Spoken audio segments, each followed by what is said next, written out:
Michelle Bishop in her work from home hoodie in front of her decorated Christmas tree and fireplace hung with stockings.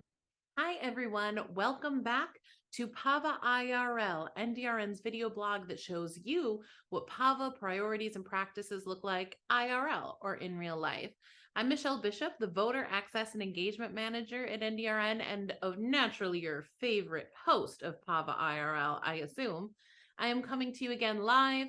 That is not at all true. This is pre-recorded from my home for what could potentially be. I think it's broken an ornament off the tree. Wait right here.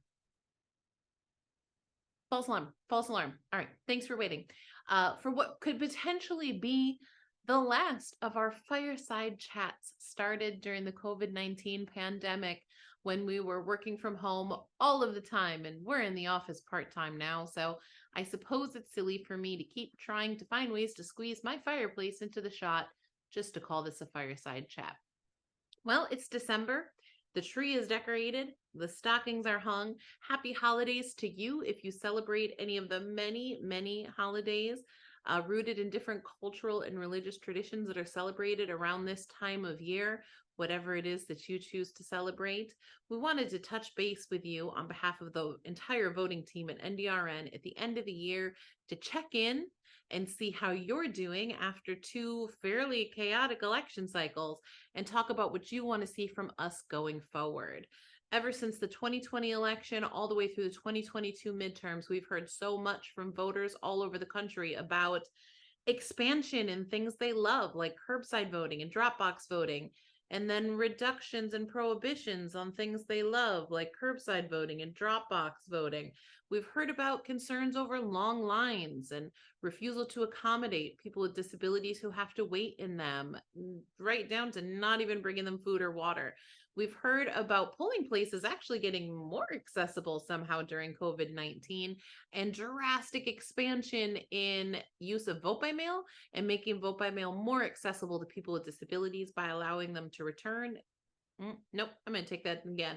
By allowing them to receive and maybe return their ballots electronically, depending on where you are. So much about how we run elections has changed in the past couple years, and we're hurtling towards the 2024 presidential election before we know it. So we want to hear from you.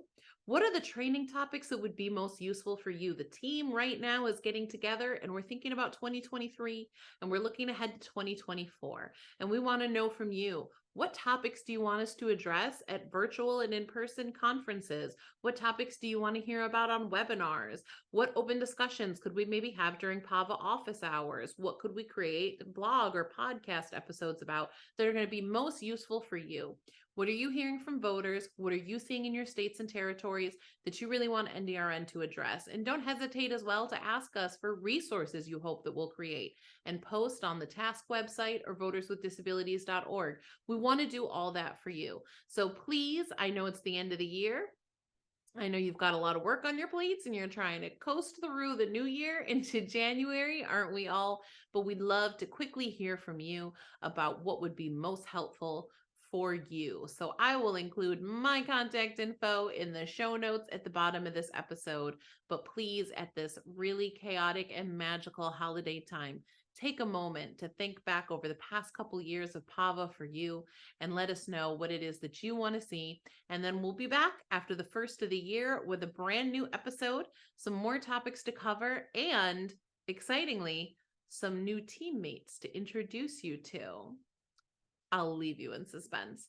Thanks, everyone. It's been another amazing year of PAVA. You all work so hard to get through these midterm elections. We are truly inspired by your efforts on the ground and the amazing things that you do. Don't hesitate to also brag on yourselves and tell us about the really cool work that you did in 2020 and 2022 that we can also highlight through our trainings, because everything we do is truly for you all. We are so inspired by the amazing work that you're doing on behalf of voters with disabilities. Please take a moment at the end of the year to rest, breathe deep as we learn on our webinar before we head into the election from our amazing colleague, Latoya Blizzard. Take that cleansing breath. take a moment to reflect on all the amazing work you've done. Congratulate yourselves. You're truly incredible. And let us know what you need from us coming up. With that, I will say thanks, everyone. Happy holidays. Happy New Year. And we'll see you in 2023.